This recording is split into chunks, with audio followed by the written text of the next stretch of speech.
Okay, everyone. Well, let me welcome Adrien Abuyen. He's a first generation UC Berkeley Bears. He's a proud son of immigrant parents with roots in the National Farm Workers Association. Adrien served as vice president of the Cal American Civil Liberties Union at UC Berkeley and is a former student trustee of the Peralta Community College District. Adrien later served as a legislative intern in Washington, D.C. for United States Senator Dianne Feinstein, focusing his legislative portfolio on matters of education and healthcare. Adrien works as the SOS Meals on Wheels as the volunteer program manager with the mission of ensuring that homebound seniors receive the sustenance and support needed to live with dignified independence for as long and as safely as possible. Everyone, please join me in welcoming Adrien to the stage. Hey, thank you for inviting me tonight. Glad to hear that I'm in a warm room and also a room with fellow Bears. And I hope maybe some community college transfer students like myself. But I just wanted to, I know we're on a lot of Zoom calls, but I had a little presentation I wanted to queue up. So thank you for giving me sharing capabilities, Brandy. Let me pull it up. Okay, so you've heard a lot about me already, but so I work with Meals on Wheels. I've been here just under around 5 months. And before I joined, I worked in public affairs. And so a lot of this like public-private partnership experience came from my public affairs times. And I really want to join a nonprofit. I was working like 50, 60, 70-hour weeks, and I was still volunteering my time. And my spouse was like, you're never home. And I was like, well, maybe I should make something, volunteering, something more part of my life, my regular life. And sorry, that's my dog in the background at home right now. And so I can't stop her from barking, but you'll hear that. She's about 106-pound dog, so she's a big dog. There may be others that join in. Just let her go. But anyway, so I really want to join a nonprofit, and I used to work with youth a lot, but I also benefited a lot from elders in my life, and so I was glad to join Meals on Wheels. And so heading up the volunteer department, got to learn a lot more about them. A lot of my mentors told me about them and I've heard about them. So I'm glad to get to be part of the team now. And so in the volunteer department, my one team member in our huge department is Cynthia Arrington. So she's not here tonight. And I'm glad, if I was in my office, this would be doing with a mask, so you can actually see my face today. Otherwise, these zooming in would help you know what I actually look like. But a lot of volunteer opportunities have become remote or outside. And so we used to have folks in our kitchen on the assembly line where you're assembling these trays and heat sealing them, so you kind of have this food tray. And we no longer do that, but we do need a lot of help with folks helping us deliver the meals. So when folks check in the morning, they get this temperature check, and they sanitize their hands, and it looks like this outside. They go outside near their cars and they wait for the meals to be brought out to them on a cart, like you see on that cart in the background. And they load up their car and they're kind of on their way and they help deliver meals. And so, oops, sorry, looks like that's gone. My goodness. Oh, there it is. Anyway, so a couple of things we do. I like this. Our ED has been here a very short amount of time too. The last executive director was here for about 35 years. And so he joined on, and a few months later, COVID came along, and it was like, hey, my 2 to 3 year goals became my first year goals because we had a lot of one-time funding to help us accomplish some great things. But I like to just sum it up in 3 words, or 3 really statements: as nutritious meals, relationships and service, and dignified independence, right? And so I say those things because not only do we cook these very particular meals, because there's some legislation that requires we cook certain elements in food and provide them to people. But a large part of this is building a relationship with homebound seniors. And now some folks who are not necessarily homebound, but who used to go out and have meals at these congregate meal sites. And so we've adopted them, which also increased our service numbers. But a lot of times we're the only individuals who may see that senior maybe in the week or maybe that day. And so if oftentimes it used to take place in the home. So before COVID, we used to go in the person's home, visit with them, and say, hey, how are you doing? And kind of get a visual wellness check on how they're doing. Perhaps sometimes they might need help with a resource that help cleans up their house, or maybe it's really cold. And so, for example, those really hot days we had in the summer, I would stop. Sometimes I would deliver meals, and the seniors would tell me, I was like, "Oh, how are you doing?" I said, "Oh, I'm trying to stay cool." And so they'd tell me how they would do, and so they would wet a towel and put it on their fan or something. But I realized is oftentimes we're the people that get to talk to. And then maybe about a month after I joined, I realized how urgent it was that we could check on folks when their driver reported to me, "Hey, you know, this person not answering their phone, and they're usually here every day." And we had found out that they had fallen and they had laid there over a day. And so until our driver actually was knocking on the door and got to know the individual, like, "Hey, this person's always here." In fact, they're one of our clients oftentimes have some witty things to say, like, "How are you doing?" And one of them always says, "Oh, you know, fat and sassy, you know, living life the best I can." And this person had fallen. And so we were able to call the emergency service to come get them. Of course, we can't go in the home. We asked our driver then to wait there until emergency services get there so then they can assist that individual.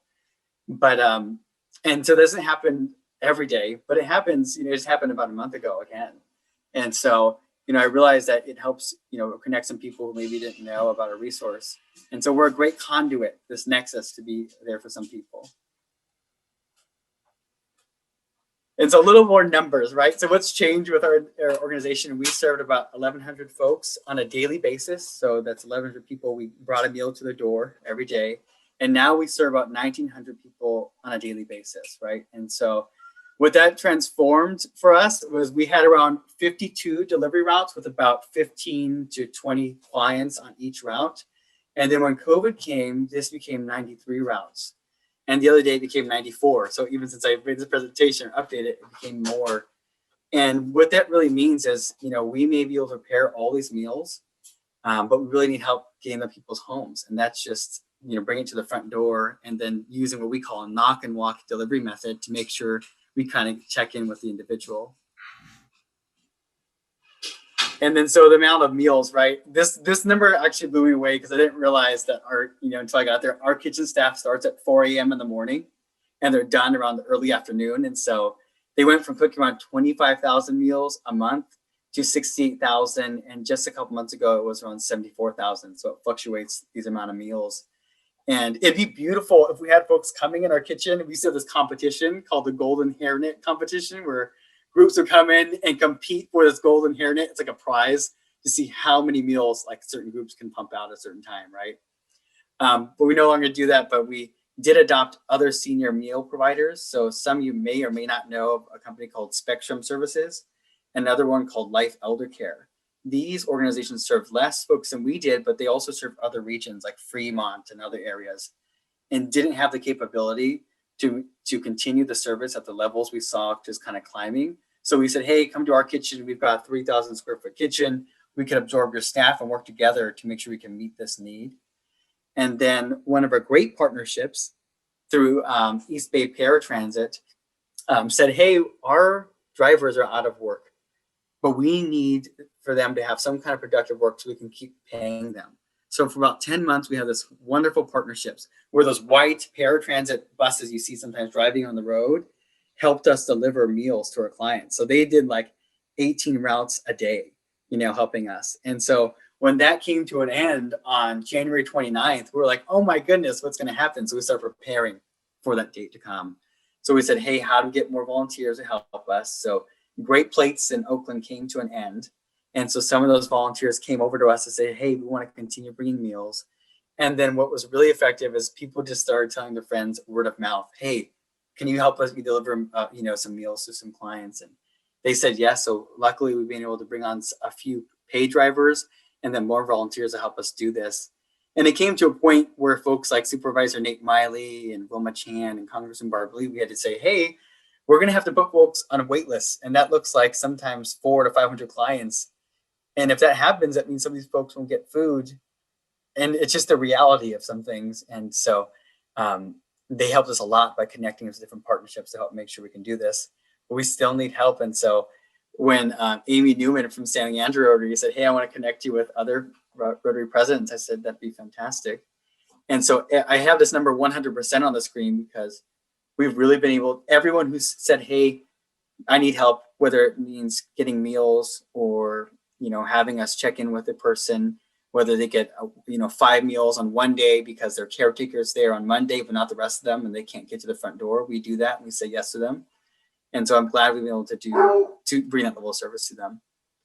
A little bit more about who we serve. So we do serve 5 places. Yeah, you hear my dog again. Sorry.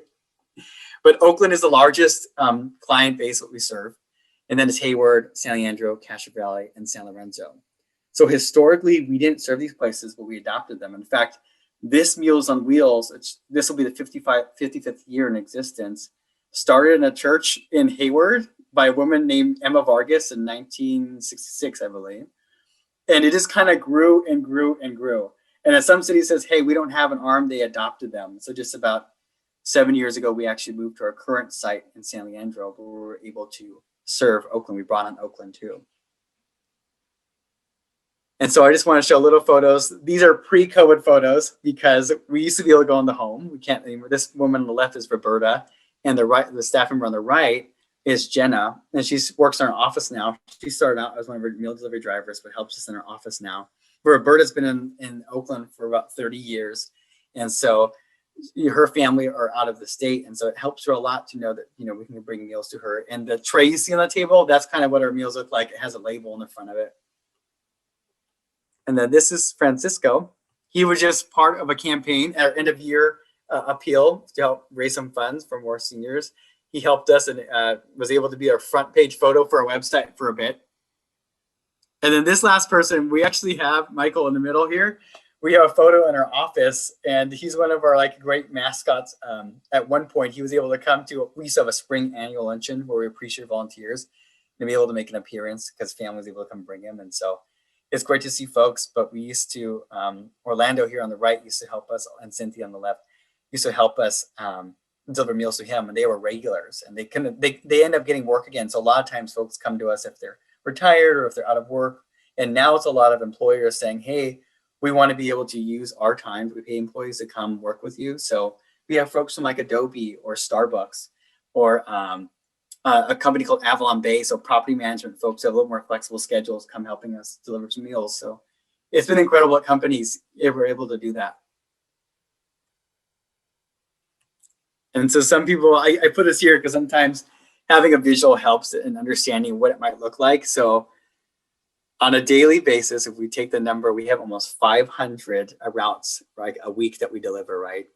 And so one person said, well, how do I help with that? It seems like a large problem, how do I make a dent? And really it's just, having one route that people fulfill maybe once a week or once every other week, right? To help deliver meals to individual, maybe in your neighborhood or the city you live in.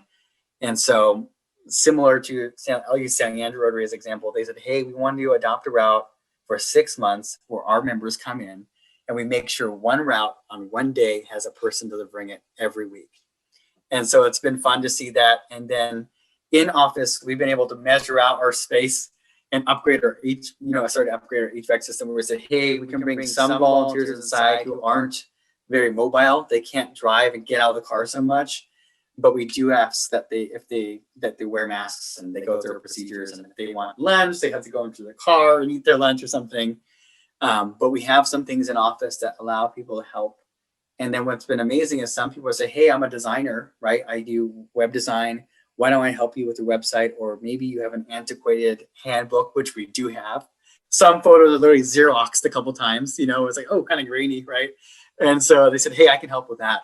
So some people have offered that. And then another one is this Mercy Brown Bag program. This is a program from the county, Alameda County, where they say, hey, this individual is quite food insecure, so they need extra food. And so oftentimes we get asked very often, because we're a nexus to deliver things, to say, hey, can you bring on this other program and do this too, right? And so we've said yes to it. And so we get huge deliveries of food and have volunteers come in, maybe about 2 or 3, to come assemble these literal brown bags that we put food into, shelf-stable food that we bring to clients too. And then this year will be the first year that we actually reach 500,000 meals delivered in a year.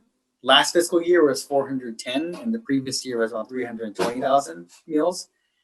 And so it's just so many, I just can't fathom how many meals it's increased, and how many people have come through our doors. I think I gave a report just last week.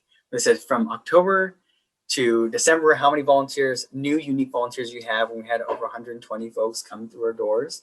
Some are still on and some are no longer serving with us, but some have come back to say, hey, that was for a season and I want to come back for another season, right? And so then another thing, I think I may have sent this to you, Brandy, was here's the flyer of our Adopt Route program. So this describes a little bit more about what our Adopt Route program is. And so how clubs or organizations may adopt a route and kind of help us deliver that. And so I can, usually if I was in person, I have a physical paper to give out to everyone, but I'm sure Brandy can forward this to the whole club here. But I want to make sure you had that. And then I will take questions, but one thing I will add is that in high school and in community college when I was there, I got the opportunity to speak to another Rotary Club, and it was because I served on that community college board at Peralta. And my friend Bill Riley said, hey, Adrian, why don't you come to speak to our group? You're going to be transferring to Berkeley at that time. And I want them to meet you. So he is part of the club that meets at the Sequoia Golf Club up in the Oakland Hills. And so Bill Riley was there. The past president of Merritt College was there. Some former professors at Berkeley. I mean, I always plug Berkeley because it seems like this group is quite, large makeup of Berkeley grads. But they had me there. And so when I came back from DC, they said, hey, why don't you come to speak to us again? And when I was in high school, I wasn't aware of Rotaract. I wasn't aware of what key clubs were, but my younger brothers got involved in it. So when I came to Meals on Wheels, I said, hey, we don't have a relationship with these organizations, but I really want to make sure that we do. And so now we can serve, but we're really rooted in the community. And that's what Rotary does, is they're really rooted in how we serve our larger community. And so I want to make sure that not only we get to connect with different Rotary clubs, we also group in youth. So it's been, hey, how do we have more youth come in to serve with the organization? And so I have Bishop O'Dowd students or even Castlemont students saying, hey, I have community service hours. How do I come with you? I have to often remind them that you need to bring a guardian with you or a parent to come serve with us. But I'd love to see how we do that more. And I think I can learn a lot from your group and other Rotary groups to say, how is it you're interacting with high school students and college students to bridge that so when they get into their professional part of their life, they continue serving in community. And so I think we've seen a transformation of how we look at volunteer culture, right? And say, how do we make this sustainable? And I always want to tell folks who are been here for 5 years serving with Meals on Wheels, hey, maybe you should take a vacation, just like you do at work. Take some time off so you can refresh yourself. Because I think in order to continue making service part of our lives, I think we need to know how to also make that sustainable. And I think that looks like taking a break sometimes and then coming back to things, right? Or making sure it's a right fit. I think just 2 days ago, I had someone said, hey, I want to come on, put me on 3 days a week. And I said, hey, his name's Matt. And I said, Matt, you need to make sure that you actually like this. So let's just start you with one and then scale you. You don't want to just jump in and then get burnt out, right? And so that's a little bit about Meals on Wheels. And so hopefully that was helpful, and hopefully you might have some questions for me. Yeah, I think it's the saying, I'm gonna mess it up, but you can't fill from an empty cup, right? You need to be able to refill your own, Yeah. in order to share with others. So that's a really good point. It's good to hear that other startups, I don't know if that's the best way to describe it, other companies in the area are also kind of volunteering their time and staff time too. Yeah. Cool that that's becoming part of the culture of a lot of workplaces. Definitely. Um, go ahead. Sorry. What?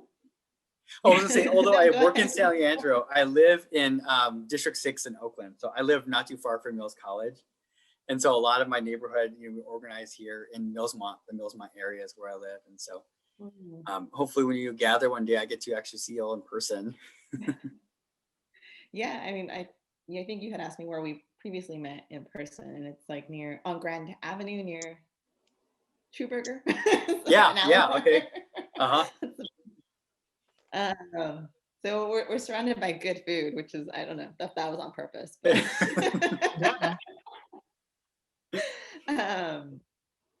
but I know I got a question from Armando. Armando, would you please unmute so you can ask it? Unless anyone else had a question, Oh, I do see questions here. Okay. raring to go. At Armando's question. So Margo, he said, what does one route look like and how many stops? Is there a set time or schedule? Okay, got it. Yeah, so a meal delivery route, it depends on the route, right? So we like to keep it 15 to 17 people on the route. And that could be 15 or 17 stops, or it could be 12. And that's because sometimes maybe it's a couple living in a home, or maybe there's an apartment building and there's 3 people in that building or something. So it could be fewer stops. We're working for Oakland routes, we're working with Scott Means, who works for the city, to use the senior centers, because right now they're not necessarily operational. We're bringing what we call a hub on. Someone had donated a large refrigerated van to us. In fact, they donated 2 to us. And we're gonna make it so where it kind of goes amongst these different senior centers and does these stops. So volunteers can go pick up and then drop off at this van. So that you don't have to, one day, you don't have to drive all the way back to San Leandro to return like the cooler, right? Got it. To us. And then the schedule, so we say, the pickup time, we just added this on. We said, usually it's from 9 to around 10:30, pick up the meals, but we've increased that to 1 p.m. for pickup time. And so folks come in those times. Usually there's like folks come around 9 to 10:30 is a normal time. But if folks need to come later because of their work schedule or something, we do that too. And so it takes anywhere from 2 to 3 hours to deliver a route. We say it's plan for the longer time if it's your first time, because you got to get used to like a neighborhood and things like that. So yeah, that's kind of an idea what it takes. And then if you do have a specific area you want to deliver in, we can work to find if there's an area. Sometimes it's easier to say, hey, this is the city I want to serve in or something, which is helpful. Cool. Thank you. Yeah. So, Adrian, what options do you have for people who are working full time to be able to get up and hit a route at 10 a.m.? Wouldn't work for most of us on this meeting because we're in the middle of work. And so how can that happen? Yeah, so delivering routes perhaps won't work for that because it's Monday through Friday that we work. But there is, we have a national campaign coming up called March for Meals. And so there is a national moniker, it's called Meals on Wheels of America, that organizes and represents the 5,000 independently run Meals on Wheels locations. Mm-hmm. And so it's a time where we often gather or garner attention from elected officials to advocate for Meals on Wheels and funding. So we're funded a lot by the Older Americans Act. And so if you know, like in your community, if you know of individuals or have a connection to maybe your city council member, I think bringing attention to them, right? We can provide you language to kind of reach out to them to say, hey, can you participate in March for Meals? And really what that is like my council member, for example, Lauren Taylor, saying, hey, can you help deliver a route? Maybe we have 5 stops where you follow our van in caravan, right? And you help deliver meals so you get to know clients. So it's oftentimes a hard time to compete for the ear of elected officials because of all the things going on. And I think that could be something really helpful to us. And it's even reaching out to, maybe you can't do it on a Monday through Friday, but maybe you might know an individual who does and say, can I connect you with Adrian, and help. But in terms of delivering meals, we don't do weekends. I think maybe about a year ago, they used to do Saturdays, but they took that away to Monday through Friday. Mm-hmm. I wish it was more, Brad. Yeah. Yeah. So I had an opportunity to, if there's not any more questions. Oh yeah, any more questions? Oh, I was gonna say I had an opportunity to. I'm kind of curious what the difference is between. I know you said, I kind of mentioned it. It's the main like Meals on Wheels campaign, but you on your signature you have SOS Meals on Wheels. I'm just wondering, is that like a sub brand, and what the difference is? Oh yeah, so back when Emma Vargas, our founder, when she was running the program, it was originally called Service Opportunity for Seniors. And so we didn't want to get rid of that when we adopted the Meals on Wheels moniker. And so we said we want to add that onto our name to keep Emma's legacy alive. So that's what it stands for, Service Opportunity for Seniors, Meals on Wheels. And so we just kind of add that on, yeah. Yeah, some people confuse us for Meals on Wheels of Alameda County. So sometimes we have clients calling Meals on Wheels of Alameda County, which is really an advocacy and fundraising arm, saying, talking about, oh, I'm not going to be here for my meals. Can I cancel them? And we'll get them. They kind of confuse the entities. I see. Kind of distinguishes us. Yeah. What is the Mercy Bag program, and is that something that would work within the scheduling that we're dealing with? Yeah. So the Mercy Brown Bag program is a program that gives extra food to more food insecure seniors. And so what we do is that food gets delivered to us from the county, and then we have volunteers come in and assemble those bags. So they, like an assembly line, stuff them and then write the name of the individual on the bag. Right. And so that usually happens on a weekday. But we have been exploring where we can, since it's getting so large, we might open up a Saturday opportunity to volunteer and do that, just because it's becoming a lot to handle just on weekdays. And maybe if that's something you're interested in, I just respond, keep you on our list. I'm creating a list for weekend only volunteers to say, hey, when we bring something live, to contact these individuals. Well, I think to activate us, given our day jobs, Yes. because we are looking for something that will allow us to do that from a safe social distance and make a difference and have some fun, Yeah, definitely. Well, Yes. good. Then I'll add you all to that list then. Because we're kind of a competitive group when it comes to assembly. Is that right? Yeah, you should talk to Armando. So numbers count. Yeah. And you count the numbers. Oh yeah, no. The food bank, it's a race. Yeah, absolutely. Oh, have you volunteered with the food bank? With Charlie is the organizer there. Yeah, I know Charlie. He connected with some volunteers too. That's great. No, I'm glad to see you all plugged in there too. Absolutely. Yeah, I think the last time we did it, Brad didn't realize he was supposed to keep track. I was to do that? No. No, you didn't keep track of yours, but Will and Dan, Armando and I did. We were very focused on, Well, Armando made sure all of the pieces fit together exactly right. They were each of them a piece of art. Tetris. Yeah. It was Tetris with food boxes. Tetris with food boxes. That was it. Yes. So then, Brad, you had volume, huh? You're like, get it through. Get the food out. That was my theory. Got it. We have a lot of practice. We fit a lot of things in our Mini Cooper, so that's Armando's skill is like high in fitting things in boxes. Yeah. So, what are some other projects that the Uptown Rotary has been a part of? So, food bank is something you've been active in. Is there other ones? I'm curious, especially in the COVID environment. What? It's been hard in the COVID environment. Yeah. I mean, prior to shelter in place, we used to the program. I don't think they really called it One Small Thing, but we used to kind of help. We had started helping seniors with the North Oakland Village, and then they recently got acquired by Ashby Village. But we were kind of going like on a Saturday, and we would help whoever signed up with like a difficult task. Mm-hmm. So that was one project. I think we were able to do it about two times, and then we joined a luncheon that they had, a potluck, before that change happened. And I think the other big thing, we've gone down to San Leandro to do boxing events with Project Glimmer. It's gifts for at-risk teens and women, and they usually have like these kind of boxing drives for the holidays and for Mother's Day and graduation. Okay. Mm-hmm. And is that jewelry, for it's teen usually like girls shelters will mostly. like request yeah.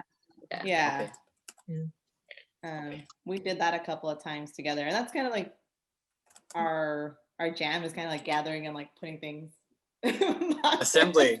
Although we're a good assembly line. Although during shelter in place, we did do a cleanup at Joaquin Miller Park. Inspired by our event. We kind of locked eyes, if that's possible, during a Zoom meeting. Yeah, let's do that. So that's been one of the safer things that we've done.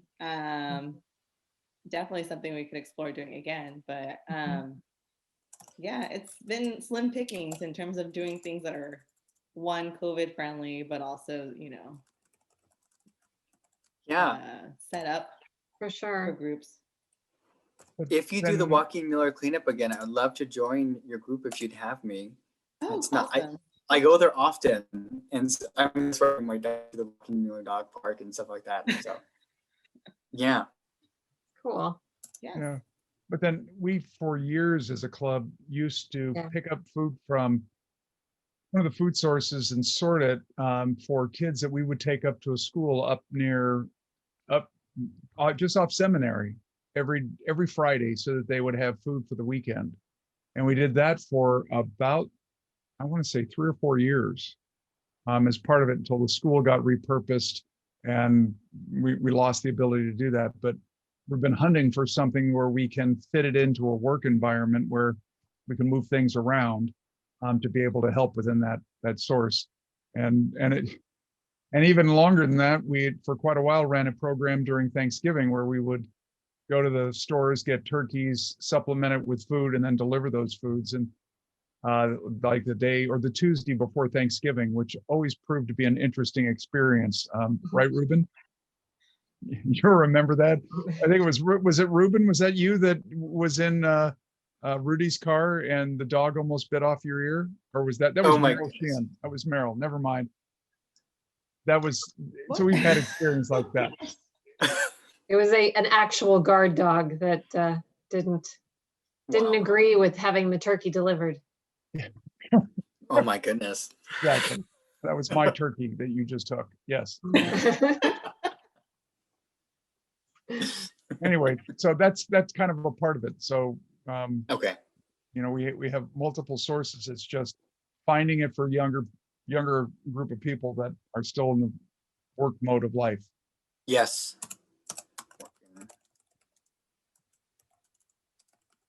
Sorry, I'm taking some notes. No, by all means. Yeah, no worries. No, that helps me because otherwise I'll go out in my other ear and poof. Yeah, I think working with, finding it with working individuals is tough, especially because weekends are those opportunities, right? Opportunities. We hope to and I don't want people necessarily spending. It's a very special case of people can say, hey, I can get it right down to my lunchtime, right? And it's pretty short window,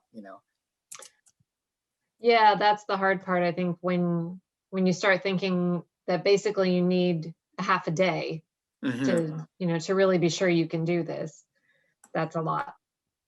Yeah, I've worked with Meals on Wheels in San Francisco, and before they used to have companies like Twitter and stuff come to large buildings where they dropped off all the food, so then the workers could come and they bring them all to all the floors. Mhm. And so I've been working with their routing team to say, hey, how is it we concentrate the ones that are downtown Oakland to do something similar, where we can bring the food there, right? And then people can stop by that location and then bring it to the different floors, which saves our drivers like a couple hours because of one person going through all the floors, right? So we're seeing how we structure that too. They've been able, we have less denser buildings, but some of them, right, in Oakland, we're getting Sure. more. So I guess I know you mentioned that there's been an increase in the meals that you are providing. Is it just in large part due to shelter in place? Is it just and a safety reason too? Just curious about that and what trends Yeah, you're seeing. yeah. So a lot of it's because shelter in place. I think it almost exposed a larger need that existed before COVID. I think a lot more people got to know who we were and what we do. And so I think a lot of people we will retain post COVID. Okay. And so, and then some of them were this category. We serve what's called the C2 category. These are people who are 60 and above, who are not as ambulatory. They can't go buy food for themselves or they can't cook, right? That's typically what SOS Meals on Wheels serves. We also adopted the C1 category. I'm speaking for a portion of legislation that provides us funding. C1 are individuals who could still drive, right, and go to a community center and have meals with one another. but in a community congregate setting. We also adopted them because since they can't gather in person, so that was about 400 people. And then we have lowered the threshold, just taking every threshold away besides the age group, right? And to say anyone 60 and above who is trying to shelter in place because they want to make sure they're safe, we will say yes to them too. So I think it's adding all those layers, which increase our numbers so high. And then it also is like, it also increased the quality of living for some people who were just on the cusp of poverty, right? Say, hey, can we maintain? So a lot of people we will maintain post-COVID, except for the C2 category. Yeah. Yeah. So under normal circumstances, is there an income threshold for your There recipient? No, there is no income threshold. It's really Just about ambulatory. Yeah. that's right. Capability. Yeah, really. So I think one of our volunteers said, "Oh, I'm going to this." It was a beautiful neighborhood in Piedmont, and happened to be an individual. But you realize that we had to. There's some education that takes place sometimes, right? And telling folks, "Hey, that person may live in an affluent neighborhood. They may be realty rich, but income poor, right? And maybe they don't want to move away. Maybe they don't want to sell their home, right? They want to stay where they are. And so they can't afford to have food. And so I think it's sometimes revealing about, appearances don't always tell a whole story. Right. Yeah, well, a lot of those people have owned those homes forever. When they bought them, they weren't nearly as expensive as what they could sell them for now. So. That's right. That's right. California is just expensive in general. So, I mean, it's not, it's just an overall financial thing that, retirement doesn't necessarily cover everything, or retirement savings and that. So that's always a good reminder, of the reality. Well, are there any other questions that anyone has for Adrian? One question, and I wanted to know, I hope would it be okay to reach out to some individuals in your club here? The reason why I ask is because I know some folks work with UC Berkeley still, and there's some clubs who reach out to us, student-run clubs, who want to help us. And so I think it'd be fun to strategize on how we activate folks. And I did a little bit of research because that's what I used to do, is research. And so, and I know some folks were active in law, right? I know you might have a judge who's a part of your group here. He just left. Oh, okay, got it. And some folks who are, of course, lecturers or maybe guest speakers. And so I came from a legal studies background. And so policy is something I love, right? And so, and hopefully I wasn't talking too much about the Older Americans Act, but I think oftentimes we see law and culture come up to this influence, and some people think they're in their own silos. But I think oftentimes we influence this by having a culture, and service is something that comes into that, how we care for one another, right? And so I just think it's fascinating how we also say to students, this can be part of your life. And I don't think I was exposed to that to enough when, or I was really routed in a certain path when I was at Berkeley to do research. And although my time was there, I found myself, when I worked in public affairs, often gravitating to the very few nonprofit clients we had, right? A lot of our clients are these large corporations. And of course, we need those corporations in a market economy. But often, I think sometimes influence and education may guide individuals, and there's nothing wrong with it, to certain career types. And I think you mentioned youth a lot because it was a lot of formative times in many of our lives. But I was an older student going to college, right? I was in my 20s, and when I got to Senator Feinstein's office, I was the oldest intern at 23 years old, right? And there was only 11 of us, but most of those individuals had some type of familial or interface with the senator or knew them, right? I was one of 2 students at Berkeley coming to the senator's office. And I was one of 2 students who came from a lower socioeconomic background, with 250 people applied, right? And I didn't know that I got there until the person organizing the internship said, hey, I did some pro bono work as an attorney for the Farm Workers Alliance. And so I oftentimes keep in contact with my professors who teach at Berkeley Law or in legal studies, say, how do we continue this effort of hooking in and encouraging youth to seek some careers? And so I think there's a lot of hope in it. I think there's a lot of opportunity to care for people in a professional capacity. And so all that to say, I hope you don't mind reaching out to individuals in your group. to talk about some of this. I wish I'd say Lisa is also a former judge. Right, She had well, to be involved. That's fine. That would be fine. Thank you. Yeah, I hope you don't mind. Yeah. And so you'll be hearing from me, not just for Meals on Wheels. Oh, Well, perfect. based on just listening to you, we can do a quid pro quo. We'd be happy to give you resources to our membership. If you show up to a few of these meetings and maybe join us for some work out in the field or help guide us in some of the other areas and hang out. Most of us are really friendly. You heard Will might not be always, but we like him here. So. He teases. Will's good people. You got multiple dog owners. I was gonna say, is Hey. you're dog friendly as well. Where's Iris, Armando? Yep. And the judge that just left, he's a Cal Bear, so you have a lot of friendly people. Yeah. That you could do it. And we tend to have good food and good wine when we get back together again. You know, I should have brought my wine glass. I saw some come up on that toast earlier. Aw. You can reach out to Ruby too, I'm sure. Oh, Hey, Oh, look hey, at Iris. the little slumber right there, relaxing. Just waiting for it to be over. That's so cute. Yeah. But yeah, I would love to attend. Yeah, Please if do. you have me. And I Yeah. mean it when I say I would love to be part of some type of effort you do and bring resources. You know, I'm often active outside of work too. So whatever it is, let me know, please. Yeah. Yeah, for sure. I'll drag my spouse with me to be like, come on, come on. There you Tell go. us about your spouse. What's that? Just tell us a little about your spouse. Oh yeah, sorry. Her name's Zoe. And so she's an accountant. She works for a biotech company in Emeryville. And so so anyway, but we've known each other since I was in 8th grade. So we kind of got to know. Wow. High school. Yeah. That sounds Yeah. familiar. yes. Does it? Oh, okay. Yeah. So the other Yeah. stories. Yeah. So cute. Oh. Yeah. What So grade we were- What grade were you, Brandy and Armando? What grade did that start in? Oh, we met in high school. So Oh, Zoe and Adrian have a longer relationship. There, No, a few years on you. Yeah, my sophomore year, Armando's junior year.